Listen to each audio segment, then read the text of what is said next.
यहाँ पे लड़ाई नहीं है, यहाँ पर रिकॉर्ड मतों से चिराग पासवान जी हेलीकॉप्टर छाप से मतलब जीतेंगे। अभी भी आने वाला समय में भी कुशवाहा समाज एनडीए के पक्ष में ही होगा। किस तरीके से रणनीति अपना रहे हैं, किस तरीके से तैयारी कर रहे हैं? और जैसा कि पूरे देश में ये चल रहा है कि अब की बार 400 पार, तो वो निश्चित है कि वो होने जा रहे हैं। आपका दावा है कि 40 सीट जीतने जा रहे हैं, लेकिन महागठबंधन का दावा तो कुछ और निकल के सामने आ रहा है। महागठबंधन तो कह रहा है कि 3 चरणों का चुनाव, तीनों में उड़ गए। कि विपक्ष के पास कोई मुद्दा है नहीं, उनके पास सिर्फ और सिर्फ शुरू से एक मुद्दा रहा है, विरोध। पनोरमा ग्रुप, जो सोचता है वो करता है, आपके अपने सपनों का आशियाना।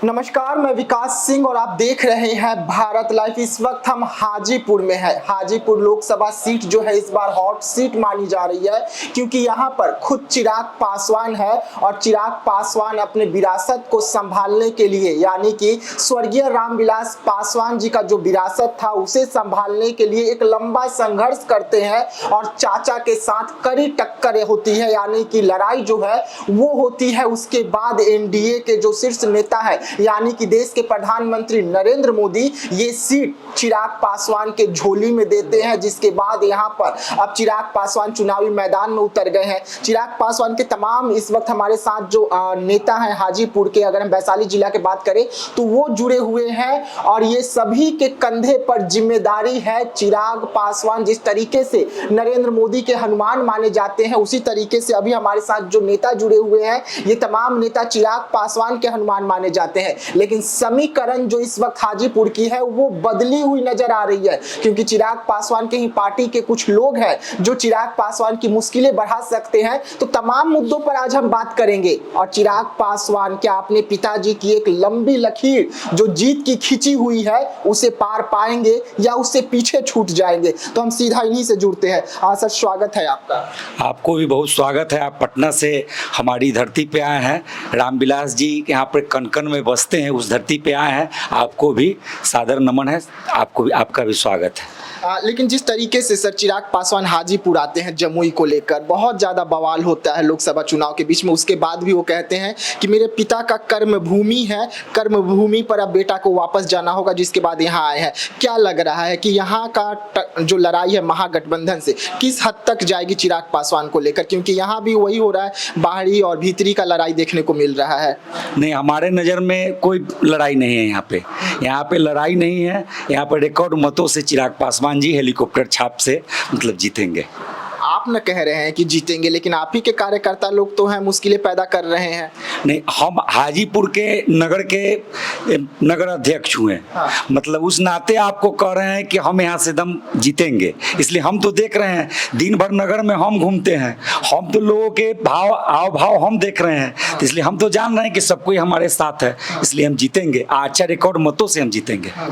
लेकिन कुशवाहा समाज का एक जन सैलाब उभरा हुआ था, एक बैठक की कुछ तस्वीर निकल कर सामने आती है। आप ही के कार्यकर्ता लोग वो बैठक भी किए थे आपका दामन छोड़ने के बाद में, तो उस बैठक में क्या कुछ निकल कर सामने आ सकता है? सबसे पहले तो आपके चैनल को बहुत बहुत मैं बधाई दूंगा कि आप इस धरती पे लोक जनशक्ति पार्टी के जो हमारे संस्थापक थे रामविलास पासवान जी, उनकी धरती पे आप आए हैं, तो सबसे पहले तो आपका स्वागत। दूसरा, मैं सबसे पहले आपके इन बातों को खंडित करूंगा कि आप जो कह रहे हैं कि कुशवाहा समाज, मैं भी कुशवाहा समाज से आता हूँ, सोनू सूद हमारा नाम हुआ, लोक जनशक्ति पार्टी में मैं युवा प्रदेश सचिव हूँ।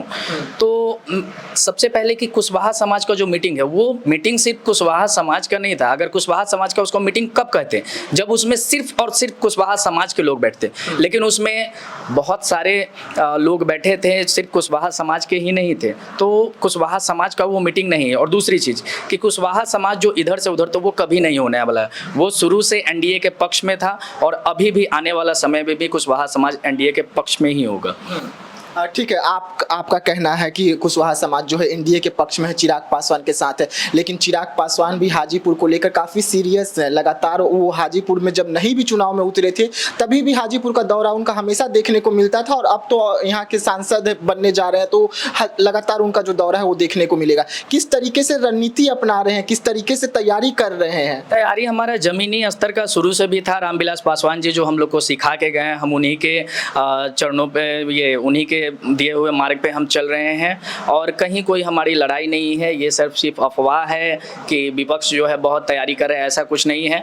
लोक जनशक्ति पार्टी ही यहाँ से चुनाव लड़ने जा रही है, ये बात फिक्स है। और जैसा कि पूरे देश में ये चल रहा है कि अब की बार 400 पार, तो वो निश्चित है कि वो होने जा रहा है। और बिहार में हम 40 के 40 सीट जो है हम जीतने जा रहे हैं। आपका दावा है कि 40 सीट जीतने जा रहे हैं, लेकिन महागठबंधन का दावा तो कुछ और निकल के सामने आ रहा है। महागठबंधन तो कह रहा है कि 3 चरणों का चुनाव, तीनों में उड़ गए।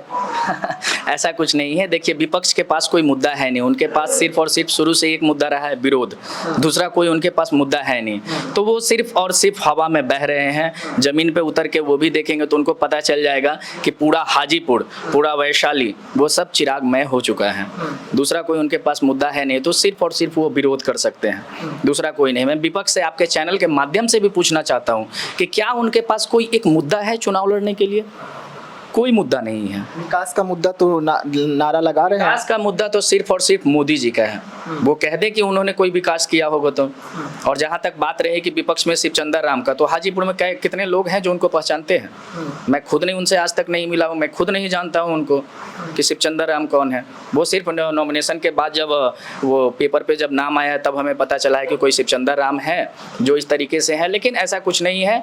चिराग मैं पूरा वैशाली डिस्ट्रिक्ट हो चुका है और चिराग जी यहाँ भारी मतों से जीतने जा रहे हैं। और जिस तरीके की हमारी तैयारी है ग्राउंड लेवल की, अगर मैं ज़मीनी स्तर की बात करूँ तो हमारी तैयारी यही है कि जिस तरीके से हमारे बड़े साहब Guinness book of world record में 2 बार उनका नाम दर्ज हुआ है, हम चाहेंगे कि हमारे सारी कार्यकर्ताओं ने प्रण लिया है कि इस बार चिराग पासवान जी का नाम उसी वर्ल्ड रिकॉर्ड में हम लोग दर्ज करवाने जा रहे हैं। अच्छा सर, आपसे सवाल रहेगा, चाचा कब आ रहे हैं? चाचा का तमाम हाजीपुर की जनता इंतजार कर रही है। चाचा नॉमिनेशन में भी नहीं आते। हम नॉमिनेशन के देर रात पहुंचे हुए भी थे, करीबन 1 बजे हम यहाँ से खबर चला। उसके बाद हम सुबह नॉमिनेशन जिस दिन था उस दिन भी आए। हमारा कैमरा और तमाम मीडिया का कैमरा इंतजार करते रह गया मंच के और देखते रह गया कि चाचा पहुँचेंगे, क्योंकि न्योता गया हुआ था चाचा को भी। लेकिन जब हमारे उनकी बहन चिराग पासवान की बहन से इंटरव्यू होता है तो खंडन करती है, कहती है कि हम लगातार चाचा को फ़ोन करते रह गए लेकिन चाचा हमारा फ़ोन रिसीव नहीं किए। तो क्या लग रहा है, चाचा का साथ मिलेगा? मिलेगा, जरूर साथ मिलेगा। वो भी एनडीए गठबंधन के साथ में ही है। वो खुद घोषणा कर चुके हैं, खुद जेपी नड्डा के पास में जाकर उनसे मिले हैं। वो भी एनडीए गठबंधन के साथ में ही है, हम लोग के साथ में ही है। उनका भी आशीर्वाद मिलेगा हमें। प्रचार में कब से दिखेंगे? क्योंकि कल तो एक तस्वीर निकल के खगड़िया से सामने आई जिसमें चिराग पासवान जी के जो बड़ी माँ है उनसे तमाम लोग मिलने पहुंचे, सभी मिलने पहुंचे, वीडियो सामने आई, बयान सामने आए। लेकिन हाजीपुर में कब आएंगे? आ जाएंगे, जल्दी ही आ जाएंगे, जल्दी ही आ जाएंगे, आपको बता दिया जाएगा। उम्मीद है दम उम्मीद क्या, 100% वो आएंगे, हम लोग के साथ में ही हैं, हम लोग के साथ प्रचार करेंगे। अच्छा, आपको क्या लग रहा है, क्योंकि तेजस्वी यादव एक तरफ बड़ा वादा कर रहे हैं 1 करोड़ नौकरी का, मोदी जी का 2 करोड़ नौकरी को बता रहे हैं कि हवा हवाई हो गया। आप युवा हैं, लगातार कह रहे हैं कि 17 महीने में हम युवाओं को नौकरी दिए हैं, 5 लाख नौकरी बांट दिए हैं, लेकिन आपका क्या कहना है? आपको क्या लगता है कि बिहार में 5 लाख नौकरी उन्होंने दे दिया? अगर उन्होंने दे दिया तो फिर हमारे मुख्यमंत्री नीतीश कुमार जी ने क्या किया? तो ये सब अफवाह है कि उन्होंने नौकरी बांट दिया है, ऐसा कुछ है नहीं। ये सब नीतीश कुमार जी का दिन था। आज भले वो उस चीज़ को लेके लेटर पे लोगों को दिखा दे कि हमने ये किया वो किया, लेकिन ऐसा कुछ है नहीं। जो भी कार्य हुआ है वो मुख्यमंत्री जी के कार्यक्षेत्र में हुआ था और मुख्यमंत्री जी के द्वारा हुआ है, तो हमें नहीं लगता कि उनके द्वारा कोई काम किया भी गया है। अच्छा, पशुपति पारस जी का अगर हम बात करें तो पशुपति पारस जी का हाजीपुर में कुछ नाराजगी है जनता से। जनता जो है पशुपति पारस को उतना इस बार देखना पसंद नहीं कर रही थी, जो रुझान में भी कुछ समय निकल कर सामने आए थे। लेकिन चिराग पासवान अब जमीनी स्तर पर उतरे हुए हैं। तो क्या लग रहा है कि क्या मोटिव लेकर और क्या मुद्दे लेकर आप लोग जा रहे हैं जनता के पास में और विकास का मुद्दा ले रहे हैं, या जिस तरीके से रामविलास पासवान जी का बड़ा नाम है आप लोगों के पास में, उनका एक हाजीपुर के लिए काम किया हुआ एक विशाल काउंटिंग है, आप आराम से काउंट करा सकते हैं, तो वो सब मुद्दा रख रहे हैं या कोई नया स्ट्रेटजी अपना रहे हैं? नहीं, रामविलास जी माननीय हम लोगों के नेता, गार्जियन, वो यहाँ काम किए हुए हैं। उनके काम को तो हम लोग गिनाएंगे ही और गिना रहे हैं। इस बार रिकॉर्ड मतों से पहले भी हम आप बताए हैं, जय चिराग तय चिराग। रिकॉर्ड मत तो आप लोग बता रहे हैं, लेकिन संख्या क्यों नहीं बता रहे हैं? 5,05,000 से स्वर्गीय रामविलास पासवान जी जीते हुए थे, एक लंबी लकीर खींचे हुए हैं, उसे पार पाएंगे चिराग पासवान? एकदम हम पाएंगे। इस बार रिकॉर्ड मतलब बनाना है तो पार तो जरूर पाएंगे। आपको क्या लग रहा है? देखिए, जैसा कि हमारे राष्ट्रीय अध्यक्ष भी कहते हैं कि हमारा सबसे बड़ा लक्ष्य यही है कि एक स्टूडेंट का, अगर मैं युवा की बात करूं तो अगर पढ़ाई के क्षेत्र में बात कर लूं तो हमारे राष्ट्रीय अध्यक्ष जी का कहना है कि हम जैसे कोटा की अगर बात करें तो कोटा में शिक्षक बिहारी, वहाँ के शिक्षक संस्थान चलाने के जो मालिक हैं वो बिहारी, स्टूडेंट बिहारी, तो वो व्यवस्था हमारे बिहार में क्यों नहीं? तो यही सब कुछ ऐसी जो मुद्दाएं हैं जो बिहार में हो जाए अगर व्यवस्था, तो हमें नहीं लगता है कि एक बड़ा संख्या में बिहार के लोगों को रोका जा सकता है। बेरोजगारी की भी अगर बात कर ले तो हमारा मुद्दा जो है, शुरू से हम बताए कि हमारे पार्टी के जो संस्थापक है रामविलास पासवान जी, जो हम लोग को सिखा के गए हैं, हम उन्हीं के दिए हुए मार्ग पे हम चल रहे हैं। और जहां तक बात रहा कि रिकॉर्ड तोड़ने का, तो ये फाइनल है कि रिकॉर्ड तो टूट ही रहा है। साथ साथ इस बार वैशाली जिला जिस तरीके से जैसे कि पहले रामविलास पासवान जी का कहना था कि मैं उस घर में दिया जलाने चला हूं जहां सदियों से अंधेरा है, तो चिराग पासवान जी के लिए जनता का प्यार और विश्वास जो है वो उभर के अब बाहर आ चुका है। इसमें कहने की कुछ बात है नहीं, चिराग पासवान जी भारी मतों से जीतने जा रहे हैं इस बार। जी हाँ, तो चिराग पासवान के जो हनुमान माने जाते हैं उनको आप सुन रहे थे, और खास तौर पे इनका कहना है कि जो पिताजी का रिकॉर्ड है यानी कि 5,05,000 वोटों का, उसे पार करेंगे चिराग पासवान। अब देखने वाली बात होगी कि जनता चिराग पासवान के नाम पर जाती है या रामविलास पासवान के नाम पर चिराग पासवान को खुलकर सपोर्ट करती है, ये तो देखने वाली बात होगी। लेकिन हमारी जो चुनावी यात्रा है वो लगातार अब हाजीपुर में जारी रहेगी, और अब हम चलते हैं जनता के बीच में, और जनता क्या कुछ कहते हैं हम आपको वो भी दिखलाएंगे। तो बने रहिएगा हमारे साथ, दीजिएगा इजाजत, धन्यवाद। पनोरमा ग्रुप, जो सोचता है वो करता है। अगर ये वीडियो पसंद आई और वह बिहार के राजनीति और बिहारियत से सरोकार रखेनी तो सब्सक्राइब बटन दबा के चैनल के सब्सक्राइब कर ली। ओजे एगो घंटी बा, ओकरा बटन दबा देला से कुल सटीक और मारक खबर रुआ मुफ्त में मिल जाई। अगर रुआ पत्रकारिता के हमनी के नया प्रयोग में सहयोग कर चाहतानी तो ज्वाइन बटन दबा दी। पेटीएम नंबर नोट कर ली 9386816700। धन्यवाद।